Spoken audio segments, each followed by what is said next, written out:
Extrait du livre Le cœur de Jésus, modèle du cœur humain, par le révérend Père Seguin.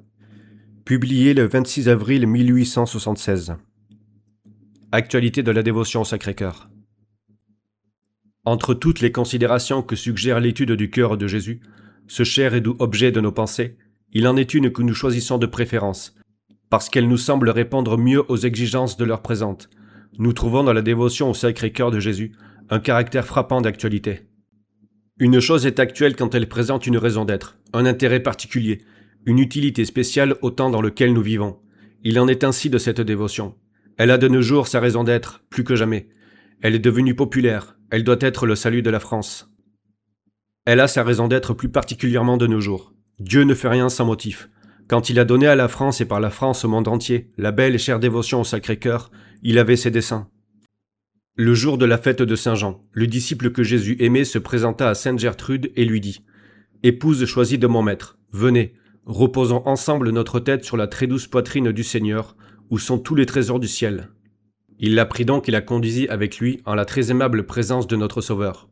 Or, ayant incliné la tête de Gertrude à la droite et la sienne à la gauche de la poitrine de Jésus, le bienheureux Jean, y posant l'extrémité du doigt avec un grand respect et un grand amour, dit « C'est ici le Saint des Saints.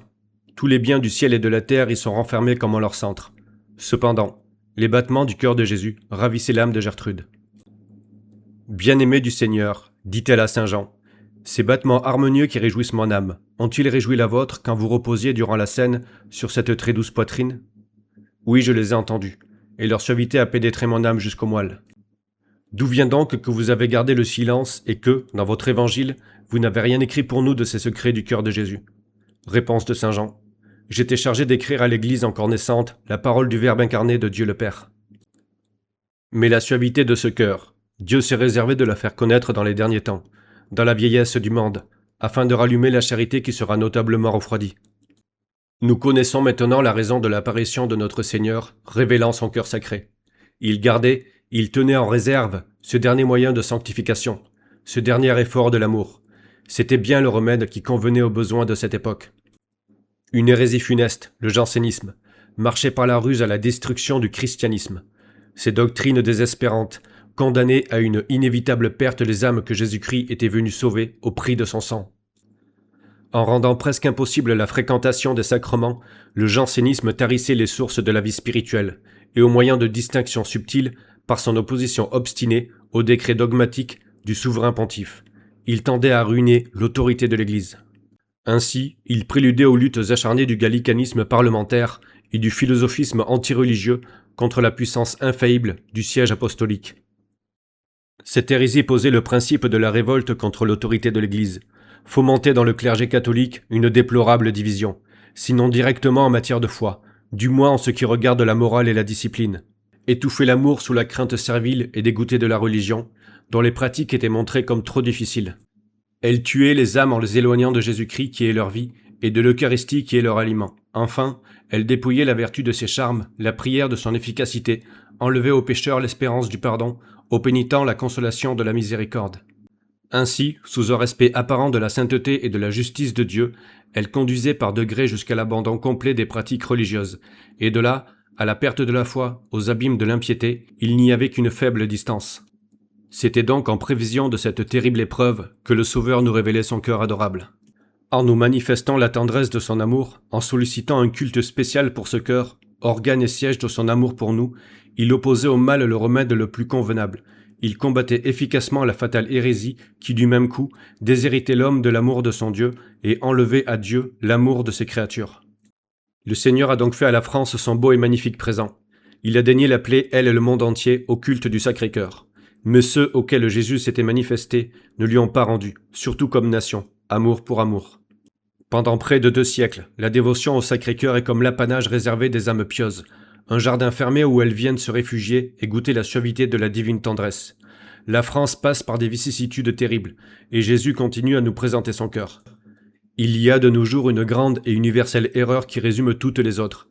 C'est le naturalisme philosophique et religieux, qui dépouille l'homme de Dieu, de la morale et des croyances immortelles, pour le jeter en proie au plus abject matérialisme. Cette suprême et formidable négation de l'esprit humain s'est abattue sur la France.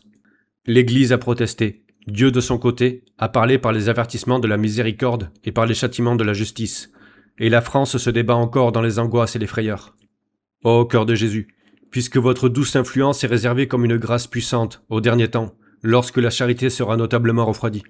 N'est-ce pas le moment de nous faire sentir le rayonnement de votre amour ? Vous êtes encore le remède le plus approprié aux nécessités morales et religieuses de notre époque. Oui, la dévotion au cœur de Jésus nous ramène aux croyances les plus sincères et les plus élevées. Elle combat le matérialisme directement et d'une manière victorieuse, parce qu'elle nous place en plein surnaturel. Non seulement elle a fait croire à l'existence d'un Dieu infini et personnel, créateur et arbitre des choses d'ici-bas, mais encore elle est l'acte de foi le plus éclatant à la divinité de Jésus-Christ, notre Sauveur, présent dans la Sainte Eucharistie. Par là, toutes les vérités, tous les dogmes, tous les mystères sont acceptés et leurs conséquences admises.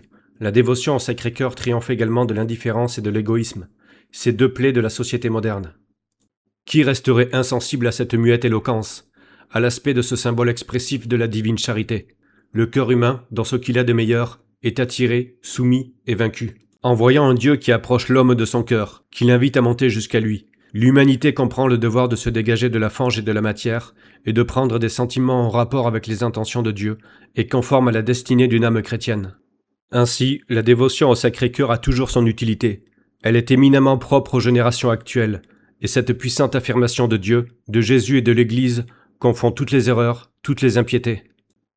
La dévotion au Sacré-Cœur est devenue nationale et populaire, et c'est ce qui lui donne un second caractère d'actualité, ce qui entre dans les idées et les sentiments d'un peuple, ce qui fait, pour ainsi dire, partie de son existence, ne peut pas périr. L'amour de la patrie est un de ces sentiments indélébiles qui peut sommeiller quelquefois, mais qui se révèle souvent par d'admirables élans. Il en est ainsi de l'amour du Sacré-Cœur dans l'âme des chrétiens de nos jours. Il y a en effet des liens particuliers qui unissent la France au cœur de Jésus. Ce culte a pris naissance dans une ville française, au centre de notre pays. On peut dire de pareil ce que le prophète disait de Bethléem. Elle n'est pas la moindre parmi les cités, à cause de l'événement prodigieux accompli dans son enceinte. Si l'importance d'un lieu se mesure sur les faits qu'il rappelle, on peut affirmer que le sanctuaire du Sacré-Cœur apparaît n'a rien à envier au plus illustre sanctuaire de la Terre Sainte. C'est le même Dieu apparaissant en Judée dans son humanité souffrante et apparaît dans son humanité glorieuse, et des deux côtés avec les mêmes vues d'amour et de miséricorde pour les hommes. Oui, c'est une gloire pour cette petite ville d'avoir été le berceau d'une dévotion qui réjouit l'univers catholique. C'est une religieuse française que le Sauveur a choisie, pour être la dépositaire de ces divers secrets. Sainte Marguerite Marie est née non loin de Paris, et la Providence l'a conduite comme par la main jusqu'à ce monastère de la Visitation, sanctifié par le souvenir de ses vertus, honoré par les divines apparitions, et qui garde avec bonheur les reliques sacrées de la Sainte. La France s'estima heureuse d'adopter ce culte qui allait si bien à son cœur. Elle s'en est faite l'apôtre et le soldat. Elle l'a défendu contre les attaques auxquelles il a été en but dès son apparition, les fausses théories du jansénisme, les sarcasmes du siècle dernier et les dérisions du matérialisme moderne.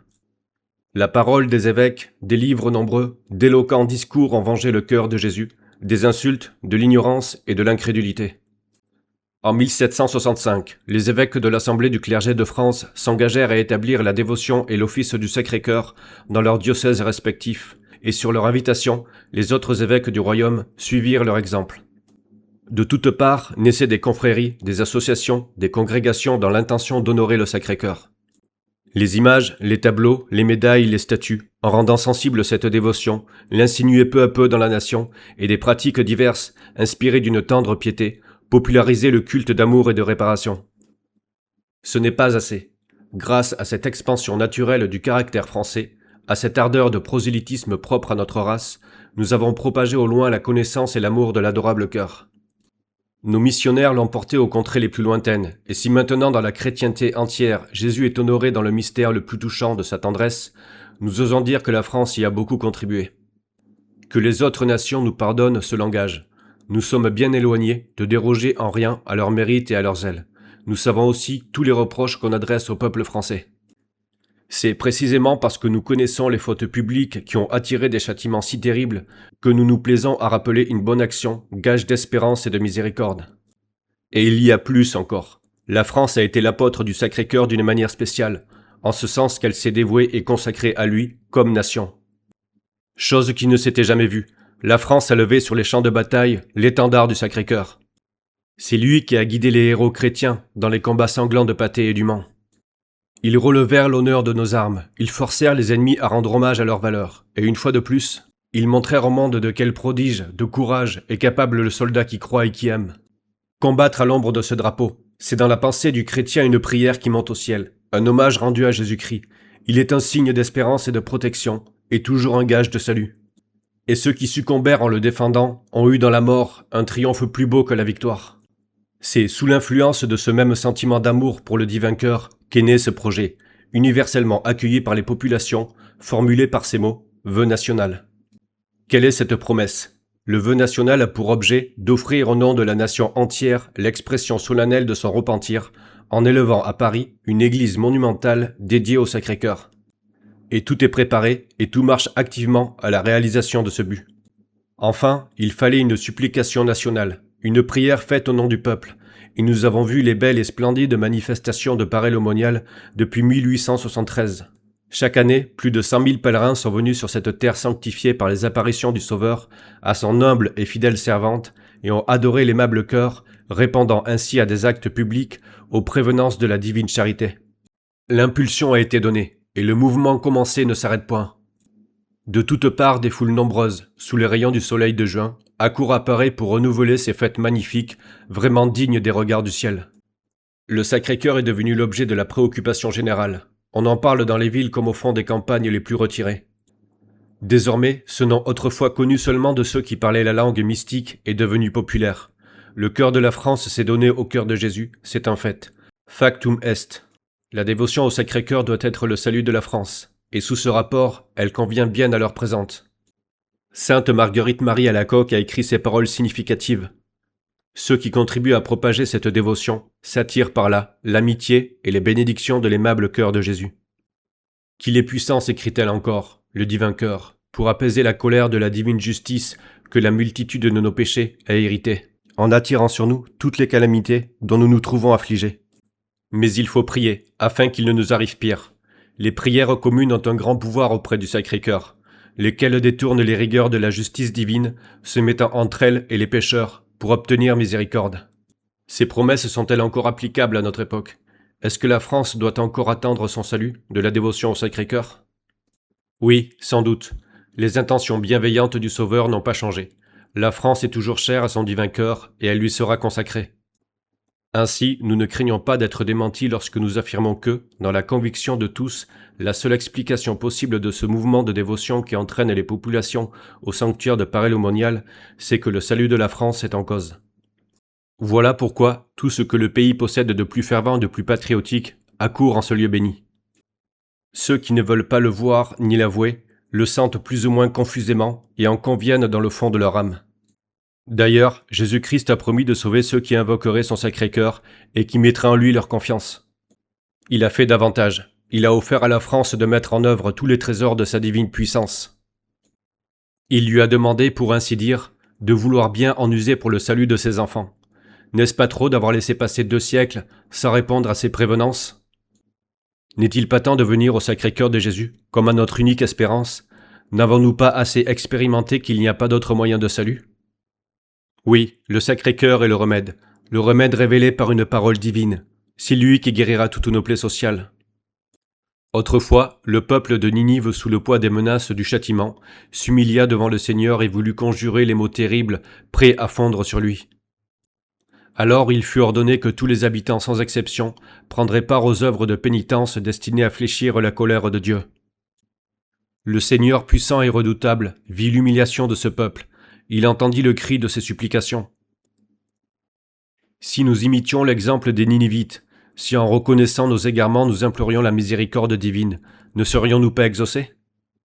Nous nous adressons non pas à un maître dur et austère, mais à un sauveur bon et aimable, à Jésus qui nous montre son cœur brûlant d'amour pour nous, qui désire nous pardonner et oublier nos fautes, dès que nous voudrons nous repentir. Allons donc à la grande source de la miséricorde qui nous est montrée par la Providence. Allons chercher dans le cœur de Jésus la grâce d'une complète régénération. Oui, la France aux pieds de Jésus-Christ, comme Marie-Madeleine, priant, pleurant en répandant sur les pieds sacrés du Sauveur ses larmes et ses parfums, afin que nous entendions nous aussi ces paroles de salut. À cause de votre amour, vos péchés vous sont pardonnés. Oui, la France aux pieds de Jésus-Christ, comme l'apôtre tardif à croire, qui après avoir mis ses doigts dans les plaies faites par les clous de la croix et ses mains dans la blessure du côté, se prosterna à genoux devant son divin maître en lui disant « Vous êtes mon Dieu et mon Sauveur ». Oui, après avoir si longtemps méconnu la tendresse de Jésus pour nous, pour la France en particulier, tombant à genoux devant lui, et après avoir contemplé son cœur transpercé, après avoir bien compris son amour, disons-lui en notre nom et au nom du peuple tout entier. Jésus, vous serez mon Dieu et mon roi à jamais. Que cette parole retentisse, que cet acte de foi soit prononcé par la nation, et nous aurons le salut de la France.